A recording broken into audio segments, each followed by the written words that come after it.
baru. Nah, jadi nanti akan dibahas lebih lanjut di dalam waktu mungkin 1 jam ke depan. Kalau nanti pun ada diskusi bisa 1,5 jam.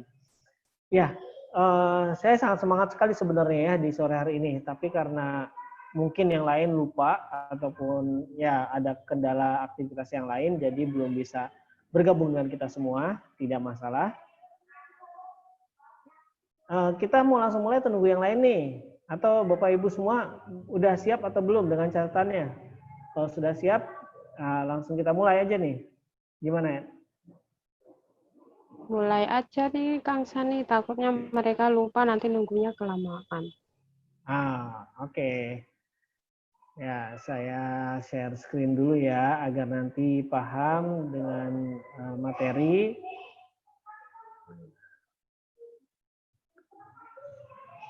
Oke.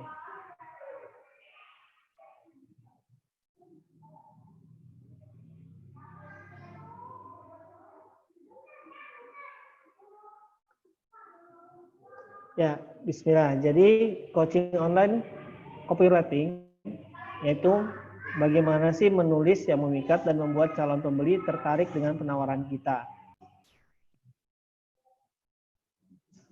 Sebenarnya untuk copywriting itu tidak harus kopas ataupun tidak harus mengikuti dari anjuran leader atau siapa gitu. Tapi kita hanya tinggal mengatur, mengaransemen ulang, lalu memilih padanan-padanan kata yang cocok, ya, yang cocok dengan target market kita.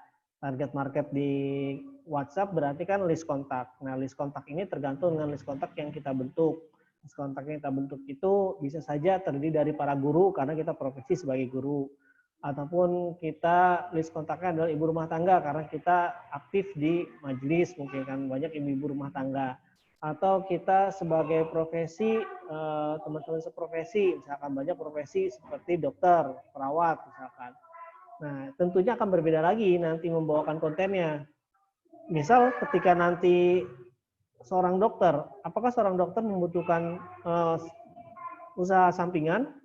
Bisa jadi butuh, bisa jadi tidak.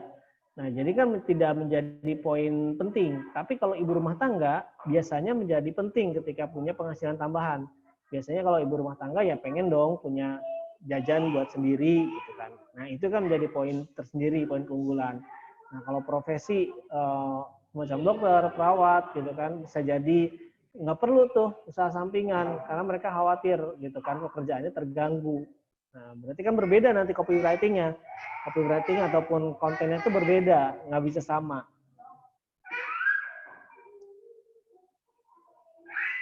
Oke, nah itu sebagai penjelasan dulu bahwa yang namanya copywriting itu bisa berbeda kok, gitu kan. Bisa berbeda, bebas. Nah, materinya yang pertama saya akan menjelaskan tentang copywriting itu sendiri, apa, kemudian komponen tulisannya, dan faktor penggerak orang. Jadi yang menjadi faktor-faktor orang tergerak itu apa saja sih? Nah, jadi ada daya dorong, ada daya tarik. Ya, jadi ada daya dorong, ada daya tarik. Nah, itu makin kuat tuh kalau kita udah dorong dengan satu motivasi, terus kita tarik lagi. Nah, itu ada caranya. Yang keempat yaitu tema, konten, dan jadwal. Nah, nanti ketika kita sudah paham fondasinya, nah kita bisa gampang tuh untuk membuat temanya apa, kontennya apa, dan mengatur jadwalnya.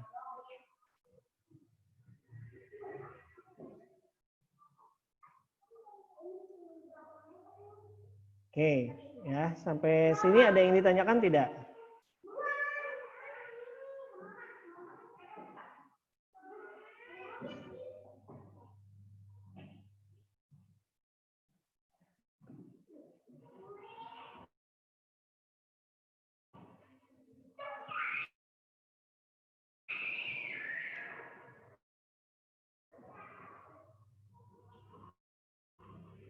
Oke, sebenarnya besar ini copywriting 1.0. Nah, kalau copywriting yang tingkatan copywriting yang tingkat copywriting yang tingkat lanjutnya itu adalah hypnowriting. Nah, hypnowriting terus ada NLP. NLP juga itu berupa copywriting juga ada. Jadi dalam bentuk tulisan NLP-nya. Ya. Suara saya berisik nggak ya? Alhamdulillah berisik. Saya coba pastikan nih, takutnya berisik. Alhamdulillah berisik. Oke, nanti saya cari tempat. Berisiknya sangat mengganggu atau kadang-kadang aja? Kadang-kadang. Oh, kadang-kadang. Oh, siap. Tidak terlalu mengganggu sih. Tidak terlalu mengganggu ya. Ya. Oke. Nah, tadi baru sampai di pengantar saja nih. Jadi kita akan masuk tentang penjelasan copywriting itu sendiri. Khawatir nanti penjelasan copywriting itu hanya melulu tentang tulisan. Nah, sebenarnya copywriting ini nanti ada menjadi content writing. Content writing itu adalah menulis untuk sebuah konten. Jadi nanti akan diubah lagi menjadi sebuah gambar, menjadi sebuah video. Nah, itu di content writing. Jadi copywriting ini merupakan ide dasar untuk menjadi sebuah konten. Oke, saya share screen lagi ya.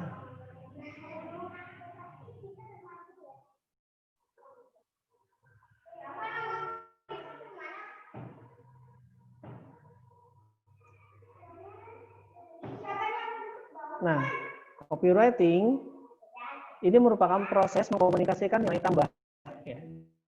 Jadi suatu produk yang memiliki nilai tambah atau value, kita komunikasikan dengan cara yang tepat. Wujudnya bisa berupa tulisan, ya, yang bertujuan agar orang tertarik dengan penawaran kita. Medianya bisa berupa teks, sebuah narasi, video, ataupun suara. Sangat luas ya sebenarnya. Copywriting itu sangat luas, tidak melulu tentang tulisan aja, tapi merupakan medianya, merupakan dasarnya, dan medianya bisa berupa teks, narasi, video, atau suara.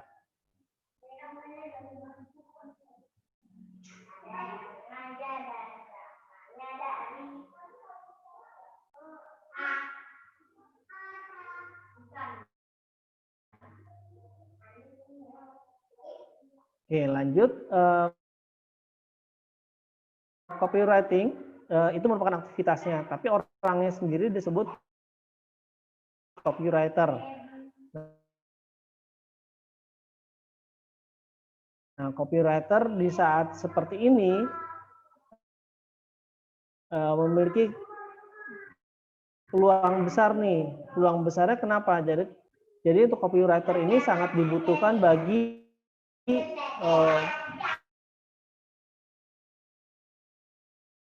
perusahaan ataupun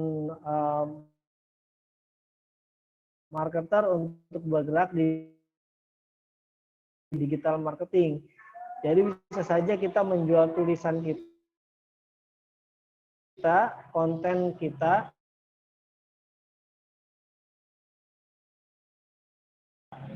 itu menjadi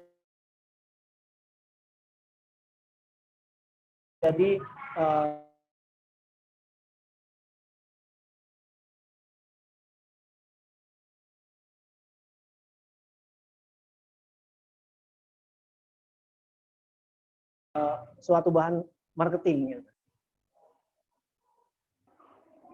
Sepertinya terganggu ya screen. Nah,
Cek,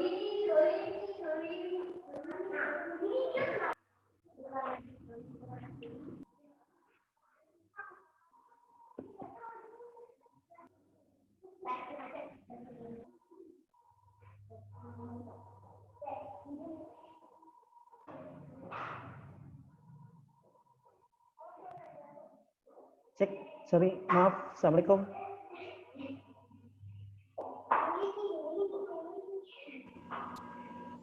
Salah. Hilang sinyal Ya. ya? Ya, di saya. Mohon maaf sekali. Ternyata gangguannya ada di saya. Jadi sinyal di Bapak Ibu cukup lancar sebenarnya.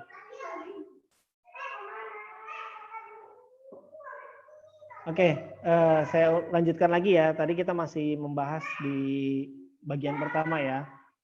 Masih membahas tentang copywriting itu sendiri.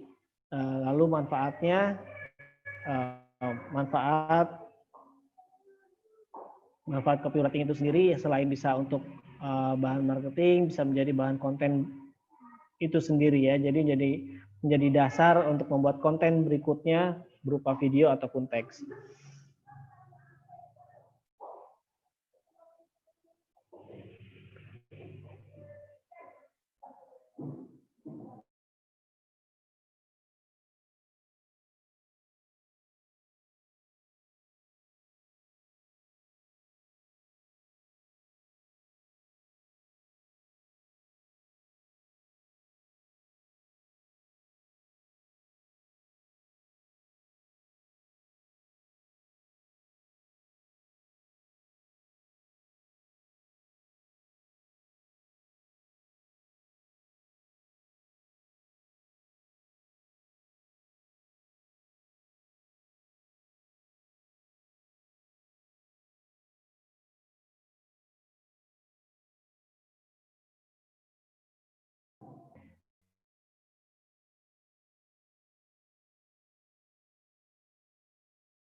Masya Allah, sangat menguji kesabarannya sore hari ini.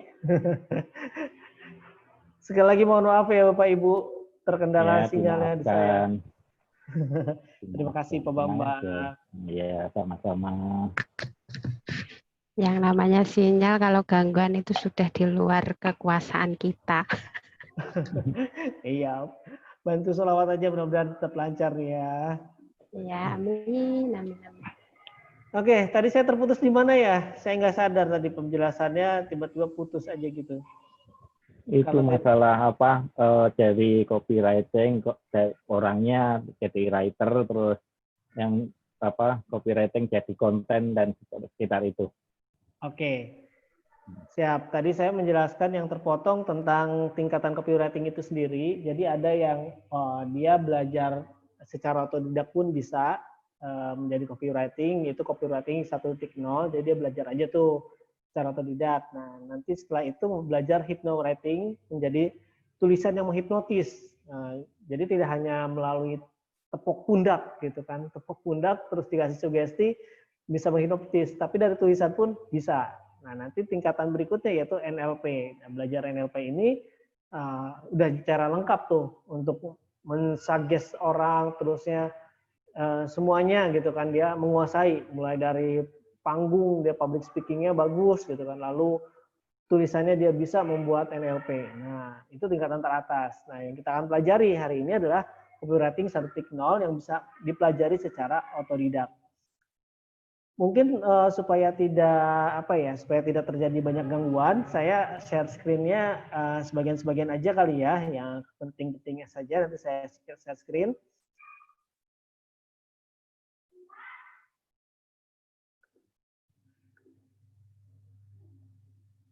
Nah, saya akan tunjukkan poin penting dalam copywriting apa saja sih yang perlu diperhatikan.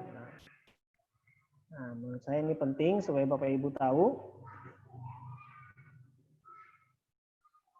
Jadi tentang copywriting yang penting itu ada 4, yaitu kita harus bisa mengikuti tren. Tren artinya seperti bentuk-bentuk konten yang sedang diminati. Nah, lalu ciptakan konten yang selalu terhubung. Ya, jadi selalu terhubung dengan audiens kita. Konten-kontennya itu yang selalu terhubung dengan audiens kita, bisa konten yang menunjukkan bahwa kita itu ramah dan dekat, selalu terhubung. Kemudian sering melakukan statistik, artinya kalau kita posting sesuatu, responnya gimana. Nah, kalau posting yang A, responnya apa. Kalau kita posting B, responnya apa. Nah, itu kita sering-sering melakukan statistiknya seperti itu. Nah, lalu utamakan empati. Jadi dalam copywriting itu utamakan empatinya. Walaupun namanya kita berjualan, kita tunjukkan empati kita, yaitu ingin mengatasi kesulitan, persoalan dari si audiens, sehingga nanti produk kita itu seperti sebuah solusi, bukan seperti sebuah barang yang dipaksakan untuk orang beli. Tapi memang kita pancing orang untuk membeli karena mereka meyakini bahwa produk kita adalah solusi atas permasalahannya. Nah, itu makanya kita mengutamakan empati. Kita harus bisa menempatkan diri seperti audiens kita, apa yang dialami gitu kan, apa yang dirasakan. Nah, itu yang pentingnya seperti itu dalam copywriting. Nah, saya lanjut ya. Nah, karena kita belajar copywriting 1.0, ini belajar di dalam hal tulisan. Jadi kita harus tahu dulu komponen tulisan yang bagus dalam copywriting itu seperti apa.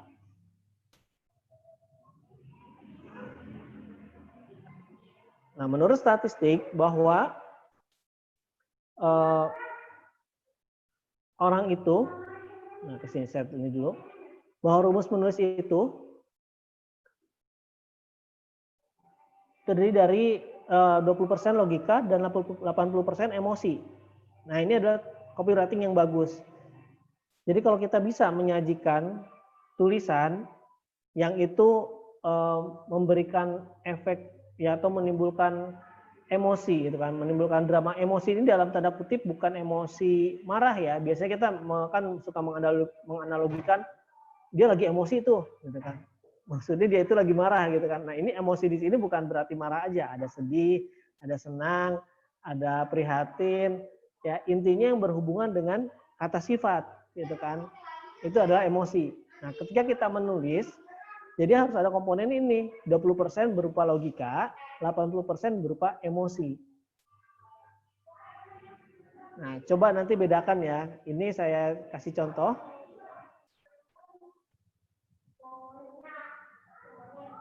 Yang namanya logika, itu adalah penggunaan angka misalkan.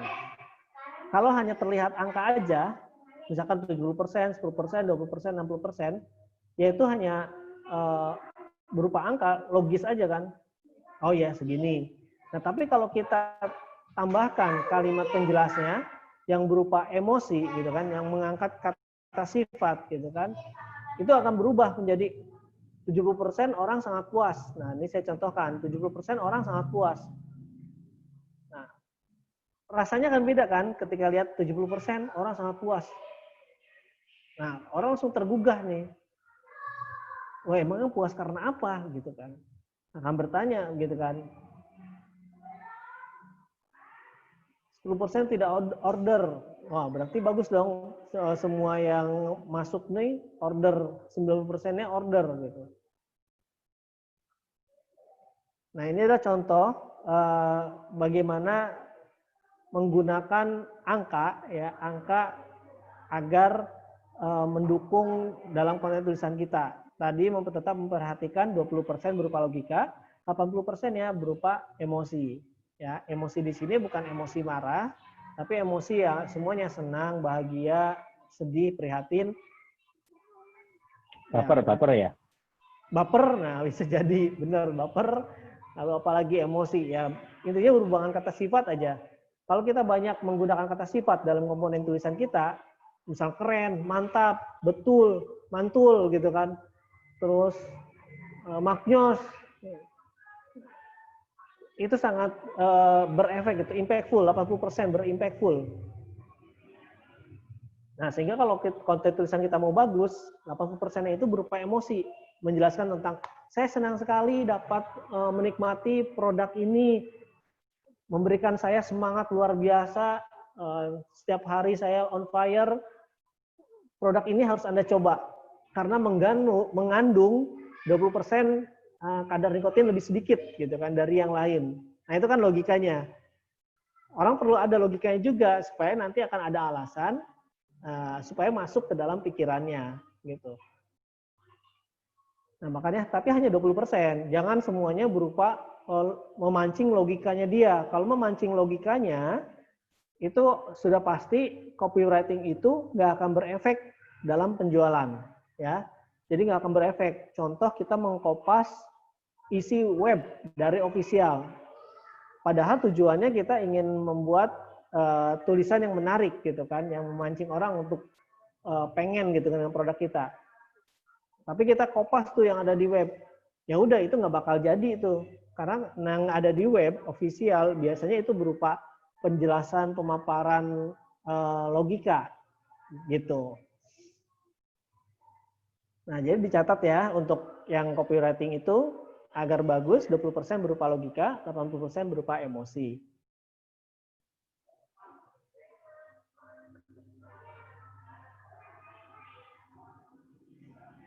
Oke, karena ini masih lanjutannya, jadi saya belum buka untuk pertanyaan ya, nanti dibuka pertanyaan sebelum ke bagian 4 untuk tema, konten, dan jadwal. Bagian 3, nah lalu gimana kalau nanti kita sudah punya tulisan yang berhasil, 20% berupa logika, 80% berupa emosi. Untuk bergerak orang membeli, gimana caranya? Nah, faktor penggerak orang, jadi orang akan membeli sesuatu jika ada lead magnet. Ya, lead magnet itu apa? Yaitu daya tariknya. Nah, tadi kan saya di awal sempat saya jelaskan bahwa orang membeli ada yang namanya daya dorong dan ada daya tarik. Nah, daya dorong itu dengan emosi tadi. Saya pakai produk ini menjadi lebih semangat, lebih on fire, lebih produktif gitu kan. Enaknya minum kopi fokus misalkan. Nah, itu adalah daya dorong. Belum menjadi daya tarik. Nah, setelah punya daya dorong, kita harus punya daya tarik. Nah, daya tarik ini dinamakan lead magnet. Nah, lead magnet itu sendiri berupa apa? Yaitu berupa promo, diskon, potongan harga, terus buy one get one. Nah, sejenisnya itulah. Jadi berupa benefit, berupa yang harus dirasakan langsung ketika orang membeli. Nah, itu adalah daya tarik. Daya tariknya.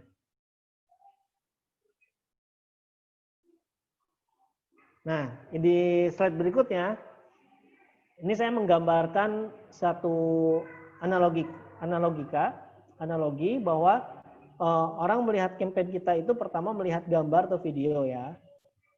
Nah, ini merupakan impresi pertamanya. Artinya kalau videonya nggak menarik, gambarnya nggak menarik, orang nggak akan berhenti untuk melihat lebih lanjut.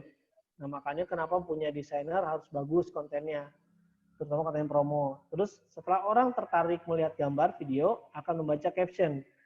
Caption ini adalah berfungsi untuk mempertegas atau ingin info lebih banyak. Nah, kemudian yang ketiga, arahkan aksi. Nah, call to action istilahnya. Call to action ini yang menjadi daya tariknya, call to actionnya. Seperti contoh, segera dapatkan produk ini karena sedang diskon 50%. Nah, itu adalah daya tarik, lead magnet. copywriting ini bertugas pada saat pembuatan caption di langkah nomor 2 ya. Nomor 2 ini, kalau nomor 1 ini udah content writing ranahnya. Content writing itu membuat gambar ataupun membuat videonya yang mendukung ke dalam proses campaign, proses marketingnya. Nah, copywriting 1.0 ini membuat captionnya, jadi menjelaskan atau mempertegas dan memperjelas informasi yang ada di gambar ataupun video.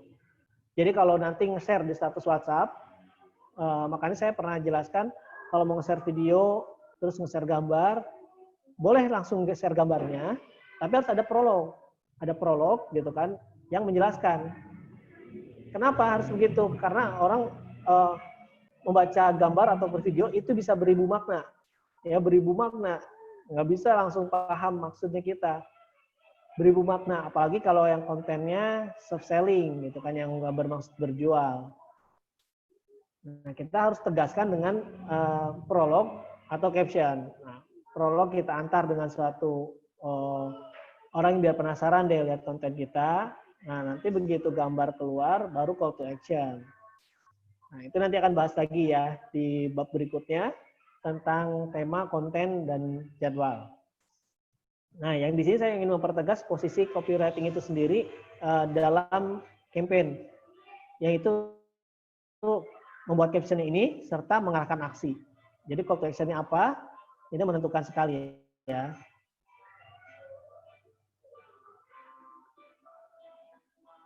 Lalu faktornya apa saja sih yang menggerak orang untuk bisa beli? Nah, faktornya untuk mempengaruhi orang lain, kita harus memahami.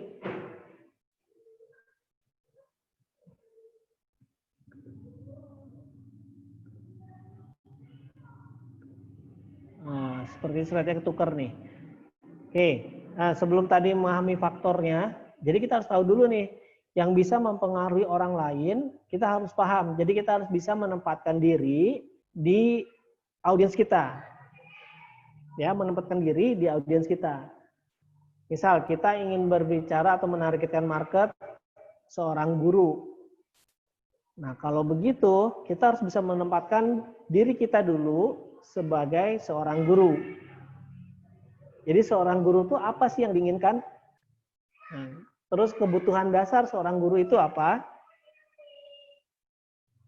Lalu apa yang mereka rasakan terhadap apa yang mereka inginkan? Jadi ketika dia dapatkan keinginan itu, apa yang dirasakan dari seorang guru? Lalu mengapa mereka bertindak seperti yang mereka lakukan? Nah, kita harus paham juga kenapa dia kok butuh itu ya? Lalu kenapa kok dia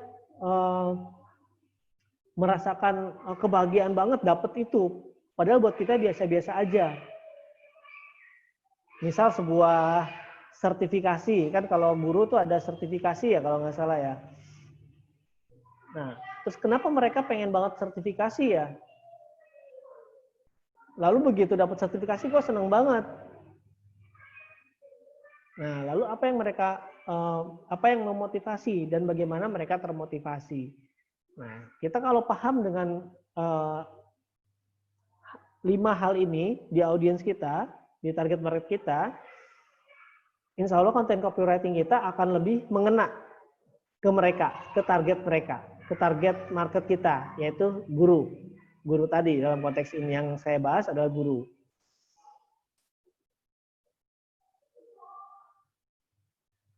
Makanya ada istilah persona buyer. Persona buyer ini untuk mengklasifikasikan kita mau berbicara dengan siapa. Persona buyer, nah persona buyer ini harus spesifik. Kalau tadi saya akan menjelaskan guru. Guru apa dulu nih? Guru honorer, guru tetap, guru yang swasta, apa guru PNS? Nah, kalau kita udah bisa detailkan lagi, lebih rinci, kita akan bisa tahu tuh apa yang mereka inginkan, apa kebutuhan dasarnya, apa yang mereka rasakan. Nah, persona buyer itu penting karena seperti kita membuat imajinasi, kita akan berbicara dengan siapa. Nah, sampai sini mudah-mudahan paham ya. Sudah paham belum atau ada yang ingin ditanyakan? Saya buka diskusi dulu nih.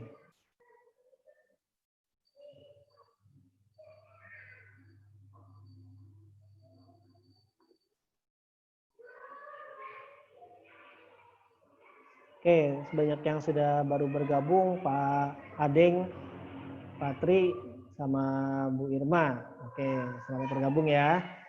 Mungkin tadi terlewat, tapi nggak masalah. Nanti bisa dilihat lagi di rekaman YouTube, insya Allah yang saya bagikan. Oke, ada pertanyaan tidak tentang penjelasan tadi terakhir, tentang persona buyer, ataupun faktor penggerak, atau yang lain boleh? Boleh saya tanya? Siap, Pak Tri. Setiap kita mau copywriting, itu Pak, apa harus menentukan tujuan dulu gitu? Apa harus targetnya dulu atau gimana? Atau Oke. bebas gitu? Nah, Oke, terima kasih. copywriting merupakan bagian dari campaign. Nah, sebenarnya yang menentukan tujuan, goals, itu sendiri adalah campaign-nya dulu.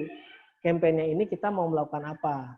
Campaign-nya kita ingin melakukan brand awareness misalkan. Ingin memperkenalkan aja dulu yang penting. Orang mau beli atau enggak terserah. Yang penting orang tahu brand kita, apa kehebatan brand kita, apa prestasi brand kita. Nah, tujuannya itu misalkan. Nah, lalu persona buyer-nya kita tentukan. Siapa sih yang butuh brand kita? Nah, persona buyer-nya kita tentukan siapa nih yang butuh? Apakah seorang pengusaha, apakah seorang pedagang, apakah seorang guru, apakah seorang yang profesional, apakah seorang marketing gitu kan. Nah, kalau kita sudah punya, oh iya cocok nih untuk seorang guru. Nah, kita lebih spesifik lagi. Kenapa begitu? Karena kita namanya campaign itu agar lebih mudah ya sebenarnya. Sebenarnya untuk memudahkan kita dan lebih terfokus hanya berbicara dengan target market aja. Kalaupun ada orang yang ternyata ibaratnya terpancing dengan konten kita, ya nggak masalah. Tapi kita berfokus ke target market. Karena target market itu adalah ya orang yang cocok dengan kita gitu kan, orang yang cocok dengan produk kita. Gitu. Kalau kita udah punya target market, nah kita cari tahu deh apa yang menjadi kesenangan dia, apa yang menjadi keinginan dia. Tadi yang saya bilang mempengaruhi itu perlu apa aja, apa yang mereka butuhkan, apa yang mereka rasakan ketika dapat apa yang dibutuhkannya. Nah, barulah dari situ dibentuk copywriting-nya. Copywriting-nya, jadi dasarnya adalah campaign-nya itu. Campaign-nya apa? Nah, itu nanti akan terbahas di setelah sesi ini, bab 3 ke bab 4. Nah, di bab 4 itu akan dibahas bagaimana tema, konten, dan jadwal. Karena berhubungan dengan campaign itu sendiri secara luas. Gitu. Makanya ada, kita harus campaign nih, kita harus memarketingkan. Nah, kalau udah bicara begitu, berarti kita bicara desain besarnya. Nggak hanya bicara copywriting. Copywriting itu bagian keberapa ya? Ibaratnya bagian teknis ketika campaign itu sudah ditentukan. Kalau ada orang bilang campaign, kita harus campaign nih. Nah, kita tanya, Bapak mau campaign apa? Kita mau campaignnya tentang brand, supaya orang tahu brand kita. Oke, berarti brand awareness. Nah, berarti yang kita cari tahu adalah brand ini cocok untuk siapa aja. Nah, baru tentukan persona buyer. Nah, dari persona buyer kalau udah punya detail spesifikasinya, baru tuh kita turunkan menjadi konten-konten. Menjadi copywriting, menjadi content writing, menjadi video atau gambar yang cocok gitu kan, yang mendukung impresi. Nah, itu penjelasannya, Pak Tri. Jadi copywriting memang perlu tujuan dan goal disesuaikan dengan si campaign-nya itu sendiri, bertujuan untuk apa. Kalau dalam skala perusahaan begitu, tapi kalau dalam skala orang per orang, misalkan kita sebagai ya cuma bukan cuma ya, kita adalah pedagang gitu kan, pedagang yang menjual sendirilah, salesman yang berdiri sendiri, independen. Nah, berarti kita pengen dong orang kenal produk kita aja dulu. Nah, gimana ya, kita campaign deh selama seminggu, bikin campaign itu supaya produk kita orang kenal aja bahwa saya punya produk tentang kopi fokus misalkan. Kita punya produk tentang kopi fokus. Berarti kita buatkan nih kontennya tadi mengambil kaidah 80% berupa emosi, 20% berupa logika. Nah, kita ambil dah brand-brand itu tuh, ambil kalimat-kalimat yang mengandung emosi supaya orang tahu tentang brand Kopi Fokus itu, keunggulannya apa, benefitnya apa, harganya berapa. Kalaupun nanti ada yang nyantol, ya berarti dia udah minat dari dulu, cuma kebetulan dengan kita nyantolnya. Seperti itu jawaban saya. Nah, nanti akan terjawab di penjelasan berikutnya.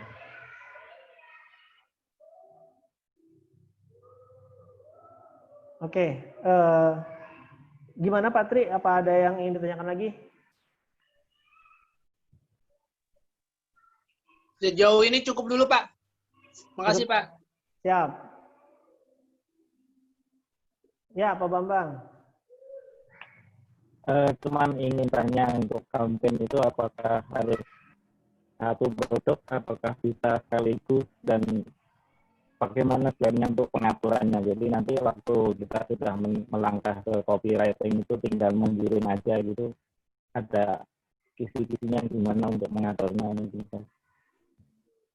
Oke, berarti di ini kita udah bicara dalam eksekusinya ya Pak Bambang ya.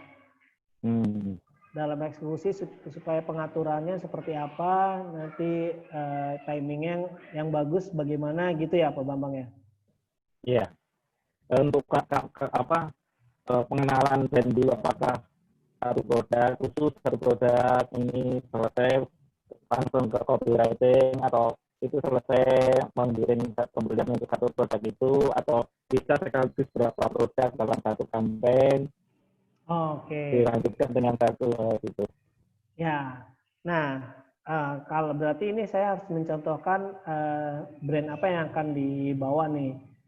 Berarti itu sebenarnya tergantung dengan efektivitasnya. Efektivitas kita mau terfokus di mana nih. Bisa jadi misalkan kita, saya punya keunggulan di dalam produk kopi nih. Ya udah saya masarin aja kopi aja dulu deh. Saya pengen tahu nih audiensnya cocoknya dengan kopi. Gitu. Ya, atau ternyata kita pengen main langsung, berarti kita ambil brand perusahaannya. Misalkan brand Traininette, nah kita angkat perjalanan Traininette, terusnya perjalanan PyTrain gitu kan. Terus perjalanan kita daftar Traininette gitu kan. Terus apa sih enaknya? Nah, berarti itu adalah kita menjual si brand perusahaannya. Nah, nanti kita tinggal sebutkan aja list produk yang ada di perusahaan ini. Kopi Fokus, InnoLife, gitu. Nah, terkait itu bagaimana kita kembali lagi ke dalam keinginan kita ngambilnya kemana dulu nih. Kalau saya punya keunggulan di kopi, ya udah saya ambil kopi aja deh yang paling gampang. Pagi-pagi tinggal foto kopinya, gitu misalkan. Terus kalau kita mau ngambil yang semuanya sekaligus, ya berarti kita nge-brand tentang perusahaannya. Begitu Pak Bambang. Sebenarnya kita bisa modif gitu kan. Ini memang kembali lagi ke dalam kemampuan atau kekuatan kita di mana. Kekuatan kita copywriting-nya ataupun kekuatan kita bikin kontennya itu dalam hal kopi. Ya udah kopi aja terus tuh, kita fokusin kopi terus. Nah, nanti seiring waktu kalau kita udah mahir di situ, ya kita coba untuk produk lain. Jadi nggak masalah ya, tentang itu. Bisa diatur waktunya, terusnya jadwalnya ya mengambil momentum kita melihat tren. Nah, kalau tadi Pak Bambang ikuti kan, tadi saya bilang yang dalam copywriting yang diperhatikan adalah tren. Ketika trennya ternyata ada isu apa gitu yang berhubungan dengan kopi, ya udah kita buru-buru ikutan tuh.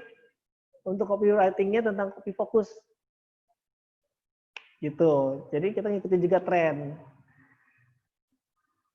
Ngambil momentum itu. Seperti itu Pak Bambang.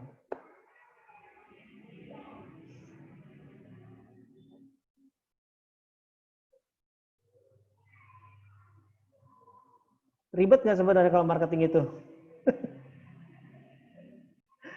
Lumayan. Lumayan. Ya, kalau memang menjalankan program marketing secara baik dan benar, memang banyak disiplin ilmunya. Disiplin ilmu tentang desain, disiplin ilmu tentang psikologi, disiplin ilmu tentang lingkungan, terus dunia digital, banyak banget. Tapi ya sekali lagi kalau kita ngelihat ribetnya, tapi kalau kita melihat belajarnya asik, karena kita akan banyak ilmu, akan menguasai banyak keahlian.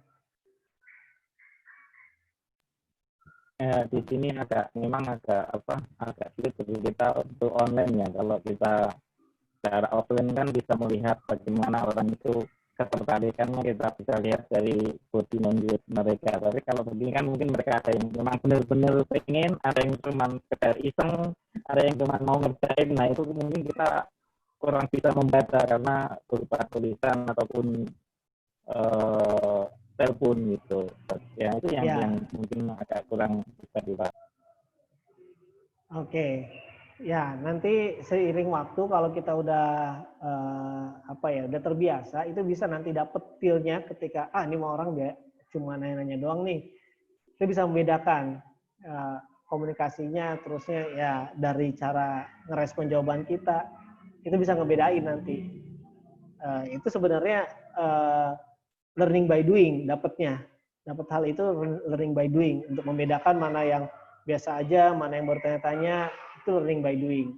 Nah, makanya kalau kita udah punya list kontak yang dibangun, nah kita follow up lagi dari status WhatsApp. Nah, status WhatsApp itu sebagai media follow up. Media follow up-nya gimana? Ya, follow up itu dengan kita pancing apa yang mereka masih ragukan nih. Nah, itu dijadikan konten. Misalkan ketika dia nanya, emang ini halal ya? Nah, kita udah jelasin, tapi dia nggak langsung beli. Nah, berarti ini adalah kesempatan untuk follow up. Kesempatan follow up-nya adalah dari kehalalan produk kita. Ya, kita share sertifikat halalnya di status WhatsApp, atau kita share testimoni orang tentang manfaatnya dari Ustadz, gitu kan. Ternyata Ustadz aja ada yang pakai, gitu kan. Berarti halal nih harusnya. Nah, seperti itu kita teknik follow up-nya di status WhatsApp. Oke, kayaknya sudah berbicara konten ya. Tadi kayak udah berbicara tadi bab 3 bab sebelumnya. Ini kita bicara tentang konsep dan bicara tentang membangun mindset-nya gitu kan. Nah, bab keempat ya, bab keempat. Oke, saya screen share dulu. Oh ya, tapi sebelum ke bab keempat, saya masih menyisakan satu materi tentang faktor-faktor apa saja yang menjadi daya dorong. Nah, oke. Nah, tadi kan saya jelaskan konten copywriting yang bagus, 20% logika, 80% emosi. Nah, lalu emosi apa saja sih yang mendorong pembelian? Ini menurut buku yang saya pelajari, yaitu ada gengsi. Orang membeli atau orang terdorong untuk beli karena gengsi. Dia beli barang semahal apapun, jam Casio, terusnya iPhone, iMac gitu kan. Ya itu karena gengsi. Sebenarnya fungsi pun, kalau fungsi kita bisa beli aja yang setara lah fungsinya. Sudah cukup. Tapi orang beli karena gengsi. Ada karena gengsi. Lalu emosi yang berikutnya adalah karena kecintaan. Nah, karena kecintaan ini yang biasanya dipakai oleh lembaga-lembaga sosial. Ya, seperti kampanye seperti ini. Berikan kasih sayangmu untuk anak-anak di Palestina dan Suriah. Mereka juga merindukan kasih sayang untuk orang tua misalkan. Nah, itu adalah memancing kecintaan gitu kan. Nah, itu biasanya dipakai oleh lembaga-lembaga sosial. Lalu rasa penasaran. Rasa penasaran ini orang membeli ya karena penasaran. Pengen tahu benar ya manfaatnya. Nah, kita bisa mendorong dengan 6 emosi ini. Nah, yang berikutnya ingin memiliki kesamaan. Ingin memiliki kesamaan itu artinya gimana? Kayak kita bilang 80% para mitra sudah menggunakan jaket ini misalkan. 80% para marketer sukses menggunakan tools marketing ini. Nah, berarti dia pengen kesamaan dong. Saya ingin sama-sama menjadi bagian dari 80% orang itu yang berhasil menggunakan tools marketingnya. Nah, atau kita kalau di dalam real estate gitu kan, penghuni atau pemilik real estate, bukan pemilik, penghuni di real estate ini 80% adalah orang-orang kaya. Wah, berarti saya karena sebagai orang kaya, nah saya ingin ada di sana. Selain gengsi, ingin memiliki kesamaan, nah saya pengen dong jadi disebut orang kaya punya real estate itu. Lalu rasa takut. Nah, rasa takut ini yang sekarang ini tentang corona, rasa takut. Makanya laku untuk masker, terusnya face shield. Nah, itu adalah untuk mengatasi rasa takutnya. Nah, berarti orang jualan masker itu dengan bilang, ayo lindungi diri Anda dari bahaya corona. Nah, kita kan punya rasa takut dong. Rasa takut terkena corona, akhirnya beli. Nah, terus persaingan. Nah, persaingan ini seperti apa ya? Kita membuat kompetisi di antara pembelinya. Kalau di Python Academy itu dengan adanya balap PAC. Nah, itu adalah satu program, suatu copywriting nanti yang memancing orang untuk berkompetisi gitu kan, ikut balap PAC.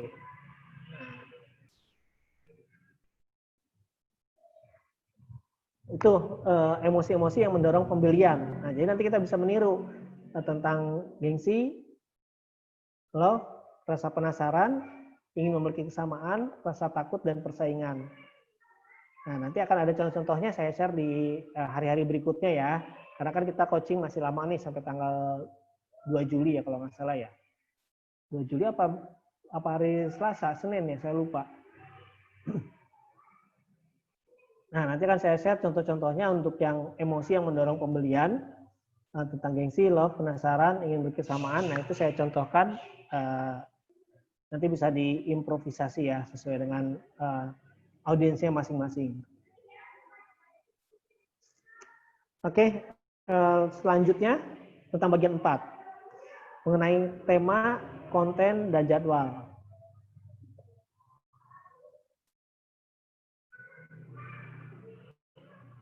Nah, untuk memulai membuat copywriting, kita harus punya tema, ya. Kita harus mempunyai tema.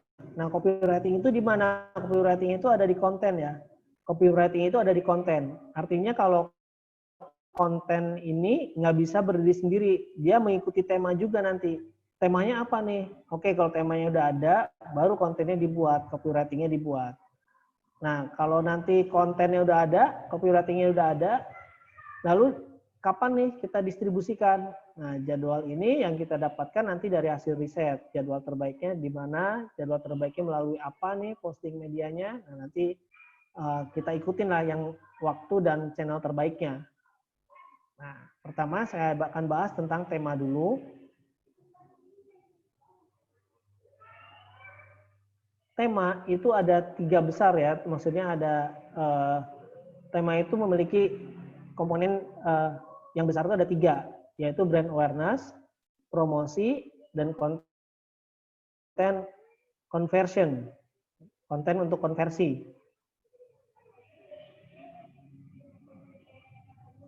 Nah, tema ini adalah yang membuat sales funneling, sehingga program marketing akan efektif.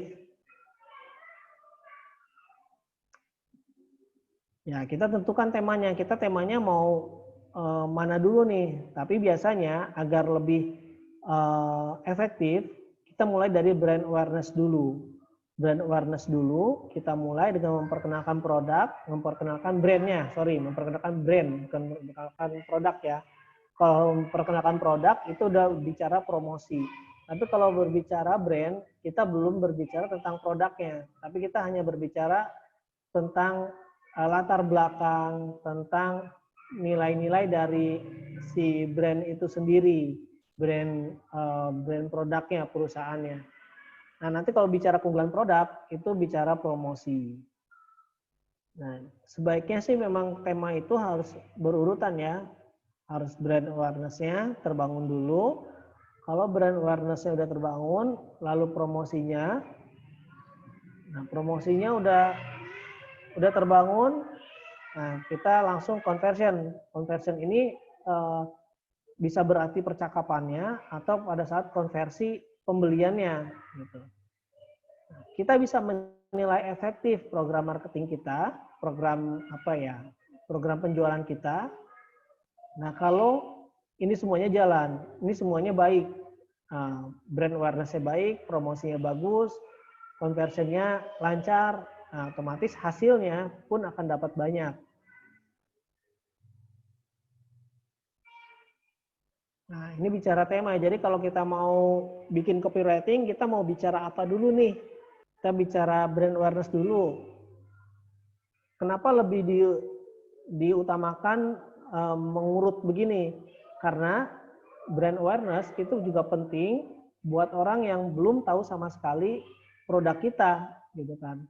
Ya, nggak perlu jualan dulu, ayo beli sekarang, nggak perlu gitu. Tapi kita cukup aja ceritakan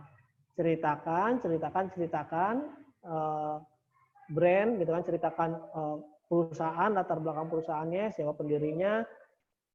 Nah, itu adalah brand awareness. Nah, nanti kalau udah brand awareness-nya terbangun, misalkan audiens kita nih, kita lihat seminggu. Oh, rata-rata yang lihat 100 sampai 200 orang status WhatsApp-nya. Nah, lalu minggu kedua, ya udah kita promosi produknya. Nah, produknya kita promosikan, produk Kopi Fokus seperti apa, keuntungannya. Nah, ini baru boleh kalau udah bicara promosi, baru boleh bilang, ayo beli sekarang, daftar sekarang, miliki produknya sekarang, rasakan manfaatnya sekarang, gitu kan. Supaya orang lebih tertarik, gitu kan, untuk beli. Nah, kalau udah biasanya kalau orang udah main promosi, pasti kan ada yang langsung ngechat. Nah, ini langsung lari ke sini conversionnya, konversinya bagus nggak? Conversion bagus itu dalam hal kita percakapannya sudah jelas belum menjelaskannya. Nah, jangan sampai bouncing. Artinya bouncing itu orang mental lagi, yang tadinya udah tertarik, tapi karena penjelasan ataupun nanti informasinya kurang, akhirnya dia nggak jadi beli dengan kita. Sering terjadi kan kalau orang sudah banyak tanya dengan kita, promonya dengan kita ya, tapi ternyata belinya dengan orang lain. Nah, berarti kita harus paham, berarti conversion kita yang bermasalah. Nah, berarti yang diperbaiki adalah proses percakapannya. Bukan berarti konten marketingnya gitu. Jangan nyalain orang lain juga. Berarti kita ada kesalahan di konversinya. Bicara konversi, ini memang bicara tentang nyaman juga sih. Orang pembelinya nyaman nggak dengan kita ngobrol gitu kan. Nah, kita udah cukup baik belum melayani, merespon pertanyaannya. Nah, lalu kita udah cukup baik belum dalam hal follow up-nya. Gitu. Kalau orang udah nyaman, biasanya akan langsung beli tuh dengan kita. Nah, itu adalah temanya ya. Jadi bicara dengan tema, tadi pertanyaan dari Mas Tri, jadi tentang copywriting itu sendiri memang ada tujuan atau goals-nya nggak sih? Nah, tergantung dari temanya yang diangkat. Karena bicara tentang copywriting itu bicara konten, itu ya harus tahu dulu temanya apa. Temanya berupa brand awareness, ya udah di sini kita bicara tentang brand awareness saja tanpa harus ada penjualan, nggak masalah. Nah, tapi kalau nanti udah bicara penjualan, nah kita bicara promosi. Oke, sampai sini ada yang ingin ditanyakan nggak? Karena nanti akan bicara tentang AIDA. Nah, AIDA ini menarik, yaitu tentang konten. Jadi sebuah copywriting harus pakai sistem AIDA pun sudah cukup nih, sistem AIDA.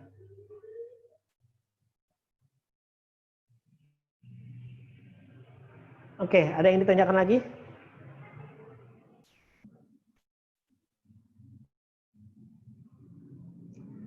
Oke, kalau tidak ada, saya lanjut.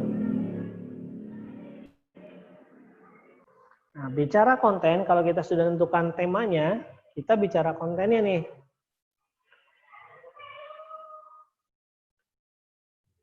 Nah, konten itu harus mengandung AIDA. AIDA kalau di ibu-ibu jangan terdistrak tentang bumbu penyedap rasa ya. AIDA kan ada tuh mereknya untuk yang penyedap rasa supaya asin gitu kan, supaya gurih. AIDA, pakai AIDA. Jangan sampai ya. AIDA itu berupa singkatan ya.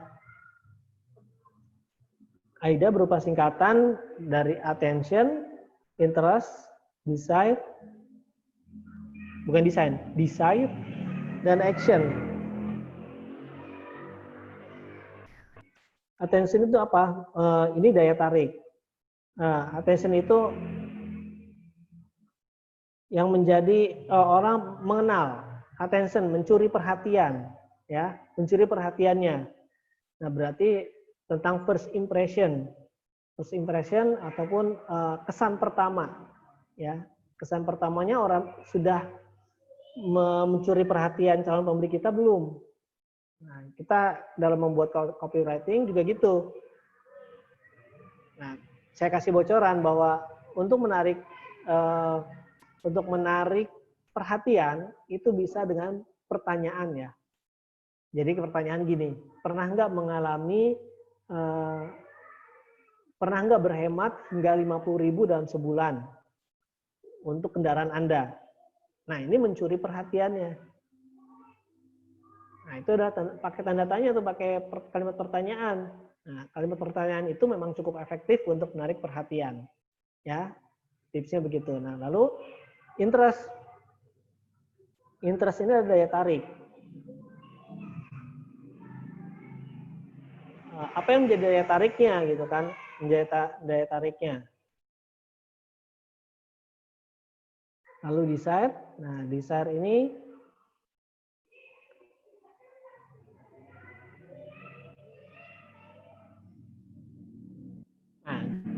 langsung ke contoh aja deh kalau gitu, takutnya nanti belum paham. Nah, saya contohkan dalam hal membagi AIDA itu sendiri dalam copywriting. Nah, contohnya gini, kalau attention itu mencuri perhatian dengan kalimat pertanyaan, ingin hemat dalam berkendara. Nah, ini sudah mencuri perhatian nih. Lalu interest yang menjadi daya tariknya apa? Saya sudah menghemat 50.000 loh. Nah, desire-nya adalah untungnya selain menghemat, menjadi jalan usaha juga. Nah, lalu action deh. Actionnya, Anda ingin berhemat juga, saya bantu saat ini, hubungi nomor. Nah, itu adalah contoh ketika kita menggunakan copywriting, menggunakan konsep AIDA. Nah, nanti bisa diganti-ganti kalimatnya sesuai dengan produk yang ingin dipromosikan.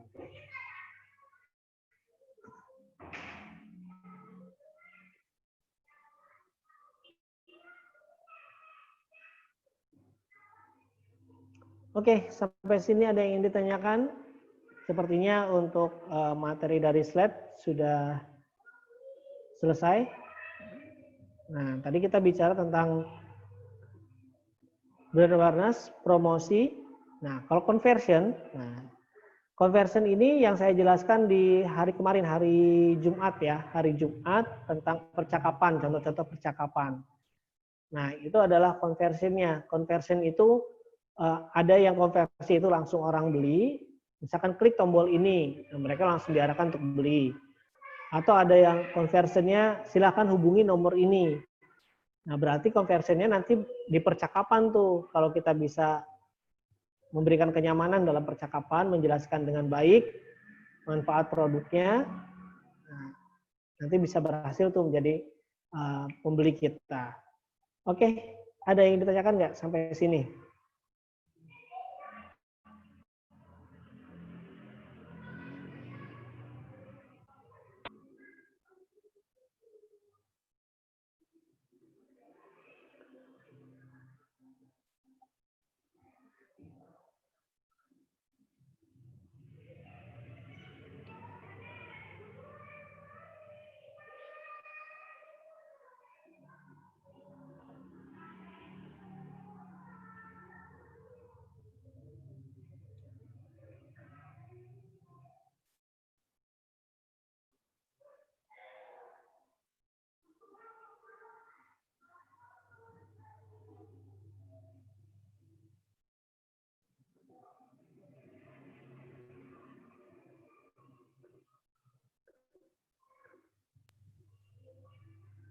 Ya, silakan untuk yang ingin bertanya tentang materi kita sore hari ini. Saya bertanya kalau boleh sih. Siap, Pak Bambang. Boleh. Manfaatin, Pak.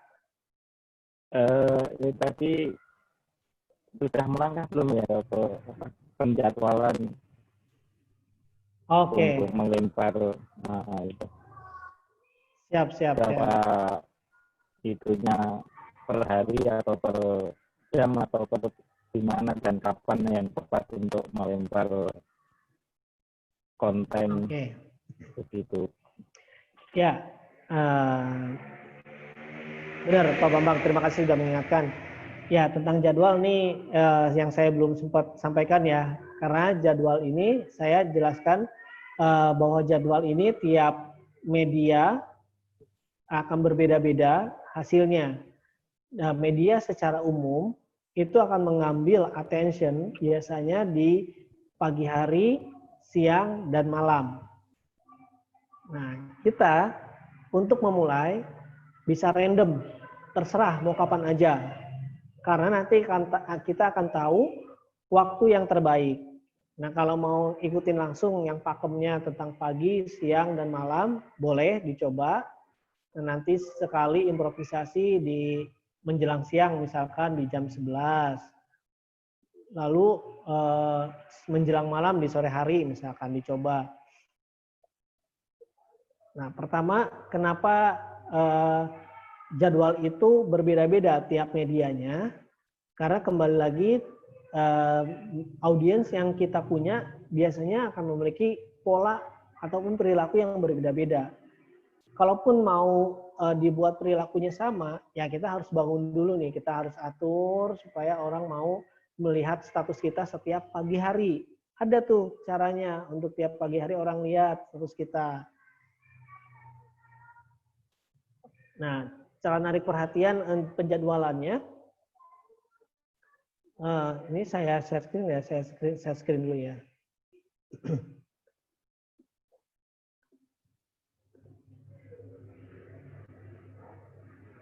Nah, tentang jadwal itu bisa disesuaikan dengan tema ya. Tema soal brand awareness, promosi atau conversion. Karena ada perilaku manusia yang biasanya itu akan sama di setiap orangnya. Misal, orang pagi hari itu mereka hanya ingin mengupdate info-info terbaru. Ya, info-info terbaru. Mereka nggak mungkin ingin transaksi di pagi hari. Mereka hanya ingin mengupdate info-info baru. Nah, berarti di pagi hari yang cocok adalah temanya berupa brand awareness. Yang cocok temanya tentang brand awareness. Jangan promosi di pagi hari. Beli sekian dapat sekian. Ya, itu orang hanya lalu aja infonya karena perilaku manusia di pagi hari hanya ingin mengupdate info-info terbaru. Mengupdate informasi terbaru, apa yang terjadi di grup, apa yang terjadi informasi di Facebook, apa yang terjadi informasi di TV, di media gitu kan. Nah, itu adalah perilaku di pagi hari. Lalu di siang hari, perilaku yang sering terjadi adalah orang yang ingin membunuh rasa bosan aja. Jadi rasa ngantuk, rasa capek, rasa lelah yang dari pagi hari gitu kan. Dia pengen rehat dulu deh gitu kan. Di siang hari itu begitu. Itu berlaku juga untuk ibu rumah tangga, untuk karyawan, untuk semua profesi. Itu di siang hari akan terbangun polanya begitu. Kenapa terbangun pola begitu? Karena dari SD pun kita udah diajarkan kan. Begitu siang hari, istirahat dulu di rumah, jangan kemana-mana gitu kan. Tidur siang dulu di rumah gitu kan. Orang tua kita udah sering gitu tuh bilang. Pulang sekolah jangan kemana-mana ya, rumah dulu istirahat gitu.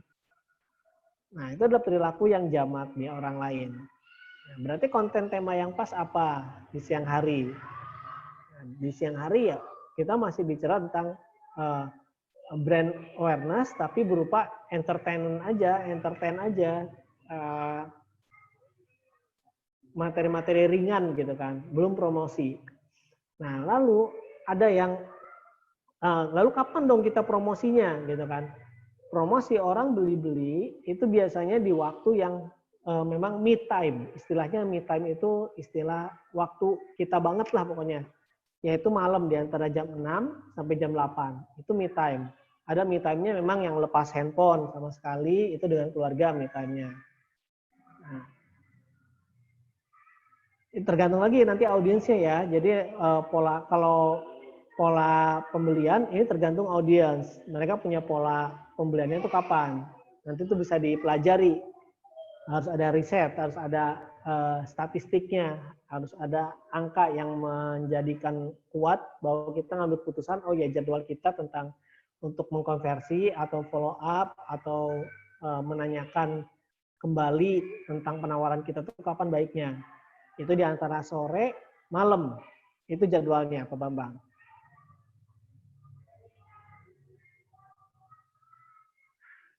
Tadi saya simpulkan ya, brand awareness itu cocok di pagi hari. Orang ingin mengupdate informasi terbaru saja. Lalu siang hari, nah itu bisa masih brand awareness juga, atau bisa diisi dengan promosi. Tapi promosi itu yang berupa soft selling. Soft selling itu ya cerita aja, testimoni gitu kan, soft selling.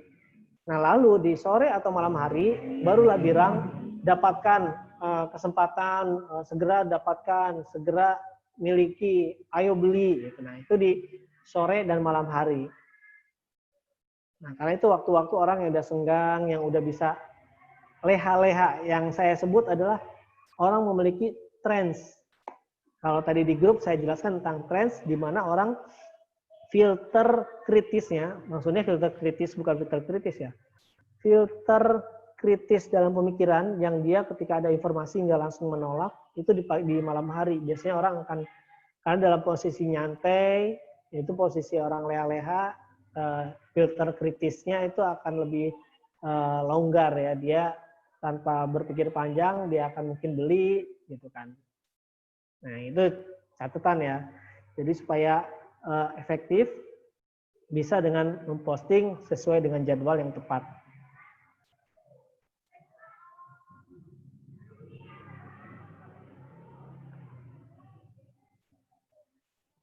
Ini berlaku untuk semua media ya, baik WA, FB maupun yang lain.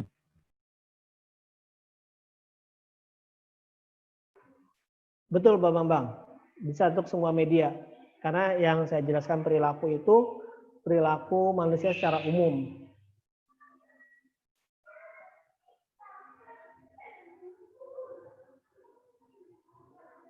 Tapi kembali, kalau kita mau lebih efektif lagi, kita harus mengikuti persona buyer kita, perilaku orang yang cocok dengan target marketnya. Tadi kan soalnya guru. Nah, guru pagi-pagi nggak mungkin dia buka WA. Biasanya dia buka WA apa yang penting-penting aja, hanya sekedar untuk lihat grup pekerjaan atau grup sekolahnya gitu kan. Ya kalau ada waktu tambahan dia akan lihat grup-grup lain, nah, atau status yang lain. Jadi misalkan guru ya, karena pagi hari kan dia harus berangkat ke sekolah gitu kan, harus apel dulu gitu kan, fokus ngajar pagi-pagi, baru siang dia bisa buka yang lain-lain. Nah, jadi penting ketika kita bisa mengenal audiens kita juga gitu.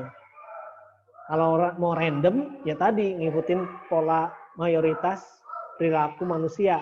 Pagi hari itu untuk update, siang itu untuk rehat sejenak, yang biasanya orang bisa punya banyak waktu untuk lihat-lihat lagi gitu kan.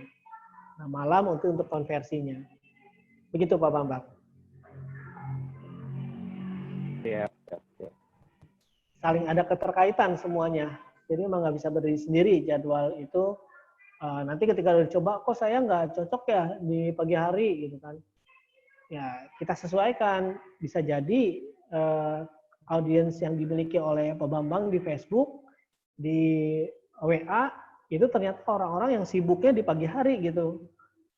Ternyata dia nggak bisa lihat update-updatean di pagi hari gitu. Jadi dia hanya taunya, dia taunya jualan mulu, karena dia lihatnya malam, gitu bisa jadi gitu. Dia jualan mulu, sebenarnya kita bagi-bagi info kok, pagi hari kita bagi-bagi info tentang quotes, tentang inspirasi-inspirasi di pagi hari, gitu. Karena dia sibuk, ya dia nggak lihat deh konten kita. Nah, jadi emang yang yang bermasalah bukan konten kita sebenarnya, tapi kita salah mengenal audiens kita dan waktu postingnya tidak sesuai dengan perilaku audiens kita. Jadi nggak dapet, nggak match gitu.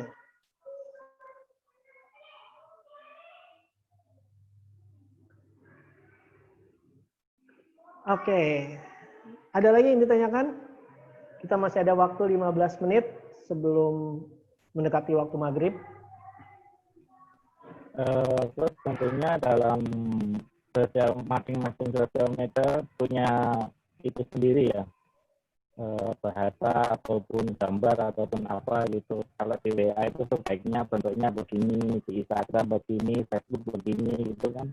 Ada aturan-aturan tak tertulis gitu maksudnya, jadi biar lebih tepat untuk audiens menikmati begitu. Oke.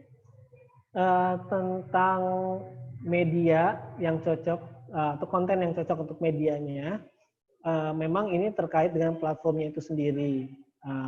Makanya di media sosial kita harus mengikuti pola-pola atau tren-tren yang sedang bagus nih, orang tertarik dengan konten. Dulu ada konten apa ya yang tertarik, kalau di Instagram itu ada konten tentang monolog gitu kan.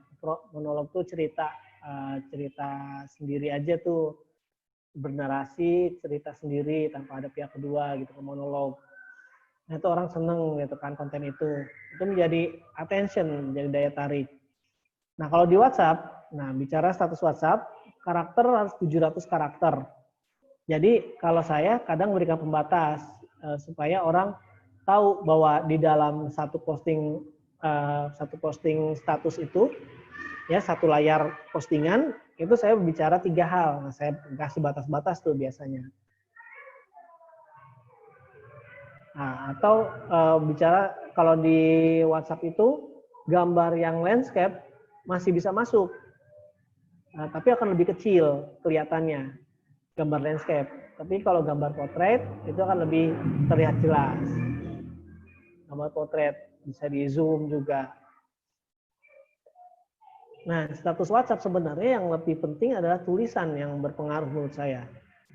Kalau gambar itu hanya menampilkan produk, cocoknya adalah menampilkan foto produk aja, foto produk. Tapi untuk yang berpengaruh orang untuk langsung chat adalah kalimatnya biasanya. Copywriting tulisannya.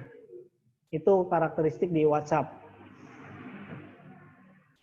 Jarang yang dari gambar orang langsung balas chat, kecuali dia pengen minta, Mas bagi dong gambar aslinya, itu doang.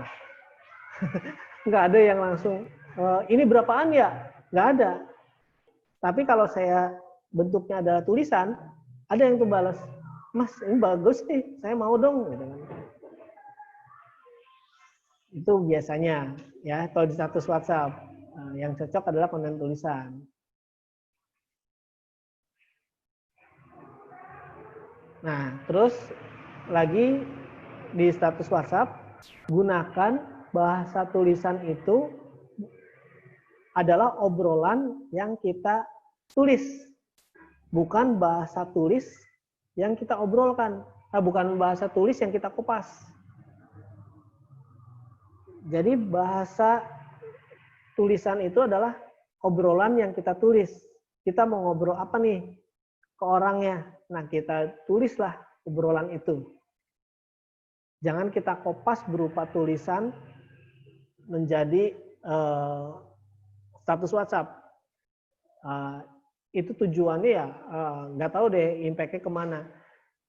Kecuali kalau tujuan untuk brand awareness aja ya bolehlah kayak gitu.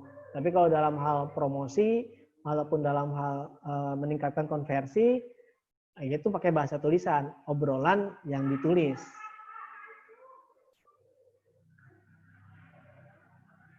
Misalkan gaya-gaya kita ngobrol pada saat offline, boleh kok dipakai ke status WhatsApp. Pak D, gitu kan, saya punya ini loh. Ya, itu bisa tuh kayak gitu tuh ngobrol. Kayak kita ngajak ngobrol orang yang ngelihat audiens gitu kan ya. Orang yang ngelihat status WhatsApp kita tuh ngajak ngobrol aja. Bisa ciptakan hal yang begitu kontennya. Jadi nggak melulu tentang apa ya, tentang value produk, tapi bisa juga kita ngobrol aja di status WhatsApp, boleh gitu kan. Kalau bentuk huruf, font huruf itu seberapa besar pengaruhnya?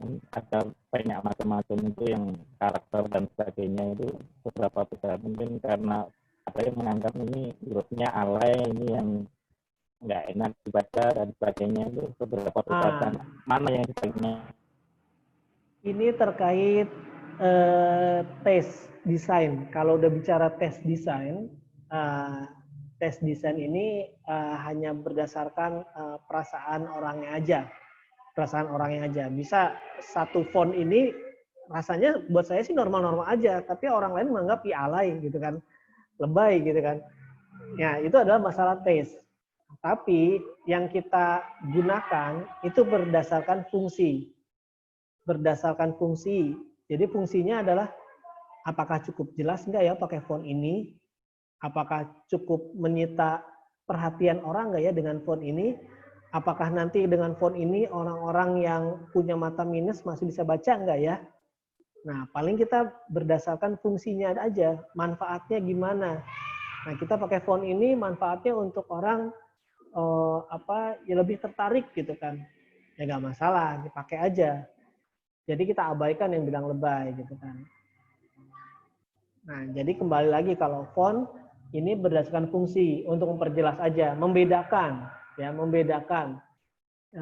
Karena ada juga kan untuk menarik perhatian atau mengagetkan, ibaratnya memberikan efek kejut. Nah, efek kejut itu kita tampilkan fontnya yang menarik. Nah, ini udah masuk dalam konsep AIDA, pakai attention, dia ingin mencuri perhatian melalui font yang berbeda. Misal berupa dalam kalimat itu ada kata diskon. Nah, supaya diskon ini menjadi highlight, menjadi daya tarik, menjadi mencuri perhatian dia, kita pakai font yang berbeda. Nah, itu adalah penggunaan font sebagai fungsi. Fungsinya untuk membedakan aja. Gitu.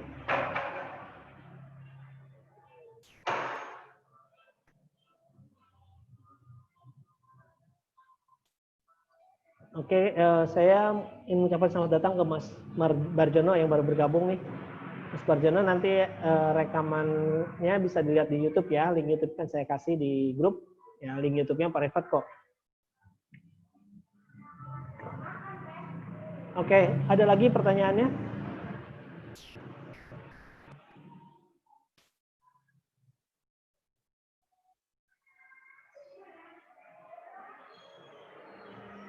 Oke, saya ingin cerita bahwa Bapak Ibu yang lagi belajar copywriting tidak perlu minder, tidak perlu khawatir bahwa sebenarnya copywriting itu bisa dipelajari otodidak. Hanya memang ini terlihat kalau orang merasakan saya nggak efektif nih, itu bukan berarti copywritingnya, tapi memang kita harus memahami faktor-faktor yang mendukung untuk efektivitasnya. Yang tadi yang tentang waktu, terus tema dan kontennya. Oke, Mbak Tari tadi nge-unmute, apakah ada yang ingin ditanyakan, Mbak Tari?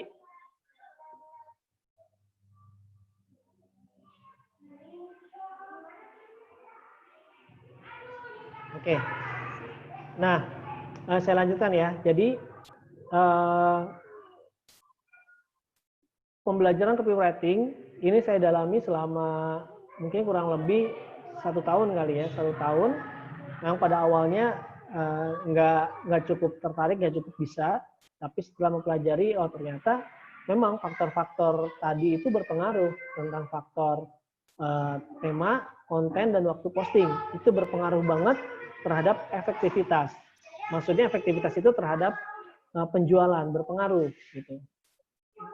Jadi kalau kita bisa udah mengaransemen, kalau kita udah mainkan status WhatsApp untuk channel marketing, kita harus bisa menjadi istilahnya kalau dalam paduan suara itu ada apa ya? Ada dirijen ya. Ada dirijen mengatur ritme suara, mau dia mau kenceng, mau dia mau kontennya powerful. Nah, itu dirijen yang memainkan. Dengan memainkan tema, konten, dan waktunya. Itu aja tuh terus digali, diriset. Nanti akan ketemu polanya, akan ketemu kebiasaannya yang cocok dengan audiens kita. Gitu. Dan nanti ya, gimana Pak Bambang? Trial and error berarti. Ya, pastinya trial dan error itu penting karena sebagai data acuan kita dan sebagai data evaluasi kita tuh udah mampu atau belum gitu, trial dan errornya. Terus menanggapi pertanyaan yang adakah kamus yang copywriting yang tepat kalau bertanya A jawabnya apa? Nah, menurut saya kalau terpaku dengan kamus biasanya kita akan mengaburkan artinya itu hanya cocok di beberapa kasus gitu kan, template begitu. Kasus dalam artian seperti e-commerce gitu kan. Saya pelajari ilmu-ilmu yang template begitu itu biasanya adalah hanya untuk e-commerce yang kayak di Tokopedia gitu kan.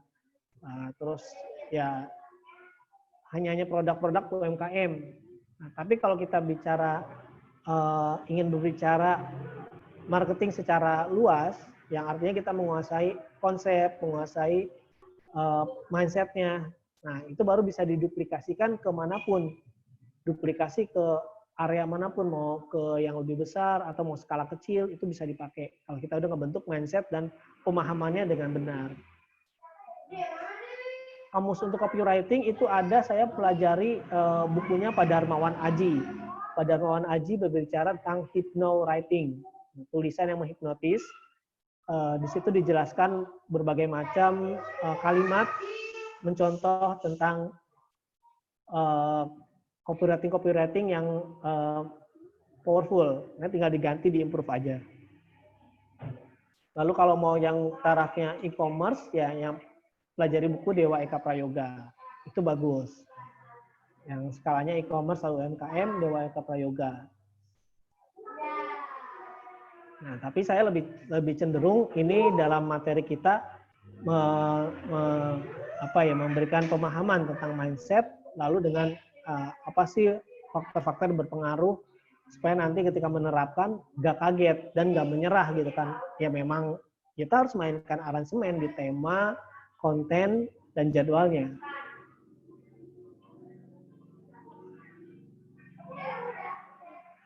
Oke, sebelum berpisah silakan untuk pertanyaan berikutnya ya, pertanyaan terakhir.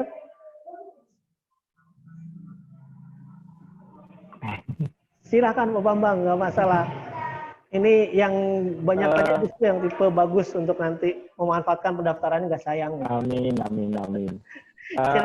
Kadang kan kita kadang sudah terlalu yakin dengan branded, kemudian promo, langsung ke copywriting, tapi tiba-tiba ternyata kita nggak siap untuk menjawab semua pertanyaan dari audiens tentang produk itu sendiri. Ternyata kita baru mengenal sebagian mungkin fungsi dan ataupun bahan dan sebagainya, manfaat itu. Untuk menghadapi hal itu selain kita harus memperdalam dulu produk kita apa untuk saat-saat kita akan menjawab dari audiens supaya tidak kelihatan kalau kita belum benar-benar mengenal produk itu gitu. Oke. Berarti kita belum menguasai produk knowledge-nya gitu Pak Bambang. Jadi bagaimana menghadapi pertanyaan-pertanyaan ketika kita belum paham produk knowledge-nya ya. Ya, otomatis kita memang harus punya data acuan. Data acuan dulu kita dari mana nih bersumber ya. Kita ambil dari web official lah. Ambil dari web official, ya itu menjadi acuan kita. Tapi jangan kopas, sekali lagi jangan kopas. Memberikan jawaban itu jangan kopas.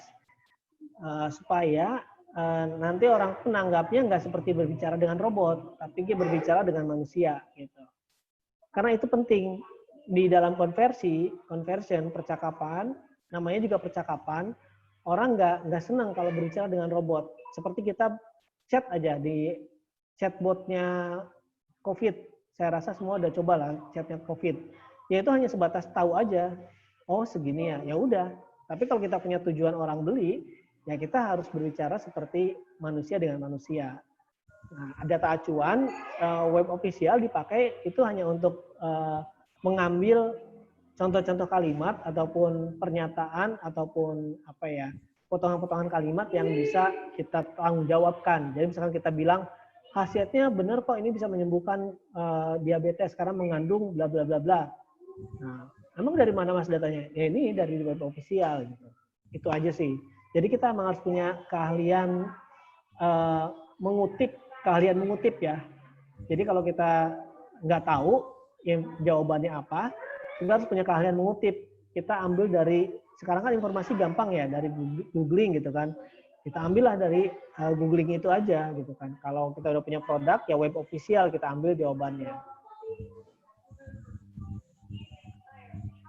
Begitu Pak Bambang. Itu yang saya lakukan dulu waktu pertama-tama belajar. Dulu saya ngambil, ya saya siaga tuh, saya siapin dibuka semua tab. Karena saya produknya banyak, saya buka tabnya, tab tentang promo sedekah, tab tentang produk kurban, tab tentang produk apalagi itu saya buka-buka semua. Atau bukain apa ya, buka kalau ada starter kit ya buka starter kit. Gitu, itu yang paling gampang. Makanya di MLM itu ada starter kit istilahnya.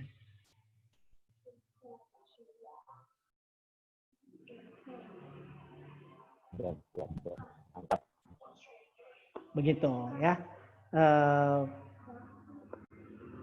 Mbak Tari ini apa tentang prayoga, saya berupa tulisan, jadi nggak paham banget. Ya, itu yang dimaksud mungkin Dewa Eka Prayoga, itu sebagai dewa seller ya. Kiblatnya marketing ke situ sebenarnya. Tapi ya bisa macam-macam orang sih menanggapinya, ada yang cocok, ada yang enggak Dewa Eka Prayoga itu. Ya, tapi dalam hal sales itu cocok. Artinya sales itu cocok. Tapi untuk bicara marketing, nah ini harus bicara teori, bicara semuanya, kita belajar dari banyak tuh marketingnya tuh ada lagi Yusuf Hadi. Yusuf Hadi ini pembelajaran marketing berupa teorinya Yusuf Hadi. Tapi kalau bicara branding, ini ke Pak Subiakto. Pak Subiakto cukup bagus untuk bicara branding. Jadi ada apa istilahnya evangelis. Evangelis itu kayak list ketika kita bilang mobil, apa yang dalam benak pikiran?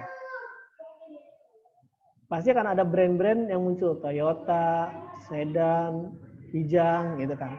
Nah, itu adalah evangelis yang ketika orang disebutin mobil, nah dia akan berpikir ke sana. Dan dia pasti akan nyari yang ada di evangelisnya dia.